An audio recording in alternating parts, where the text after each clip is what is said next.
سەرکردەیەکی حەشدی تورکمانی لە کەرکووک دەڵێ هێنانی تانک و زرێپۆش بۆ دەوروبەری کەرکووک تەنها بۆ هێرشکردنە سەر چەکدارانی داعشە و هیچ مەترسێکی بۆ سەرپێشمەرگە نییە.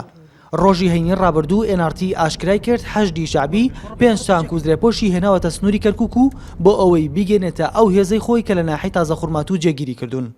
هناك تحشد في الجانب المقابل لداعش وهناك تحركات لدى داعش وهناك لایەنی بەرامبەرمان کە داعشە دەستی بە جم و جۆڵکردن کردووە بۆیە ئێمە داوامان کرد چەک و کەرەستەمان پێ بگەێنرێت بۆ ئەوەی هەر هێرشێک ڕوو بدات بتوانین بەرگری لە بەشیر و تازە و کەرکووک بکەین.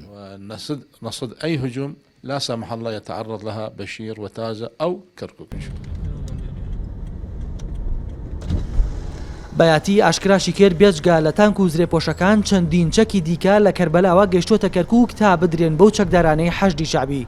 جیاواز لەو چەکە قورسانە NRT زانیوێتی لە ماوەی تەنها هەفتەی ڕابردوودا زیاتر لە 2000 چەکداری حەشدی شعبی لە شارەکانی ناوەڕاستی عێراقەوە ڕەوانەی کەرکووک و ناحەی تازەخورمات و کراون. فەرماندەکانی پێشمەرگا لەم بارەوە ئامادەنین هیچ لێ دوانێک بدەن. نوقع هذه الوثيقة الطرف التركماني والطرف الكردي نوقع.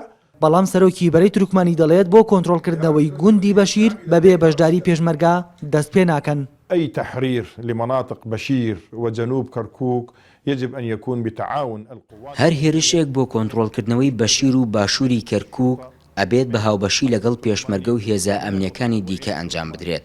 ئێمە دڵنیایی ئەدێنە لایەنەکانی تر هەر شوێنە خوێنمان تیاڕشت و کۆنتڕۆڵمان کردەوە.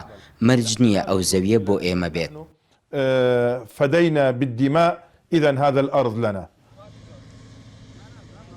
گوندی بەشیر زیاتر لە ساڵ و نیوێکە لەژێر کۆنتڕۆلی داعشدایە و تا ئێستا چەکدارانی حەشدی شعبی نەیانتوانیوە کۆنتڕۆلی بکەنەوە. ئەو گوندە گەورەترین گوندی تورکمانی شیعەکانە لە سنووری کەرکووک. ڕۆکان جاڤێن NRT کەرکووک.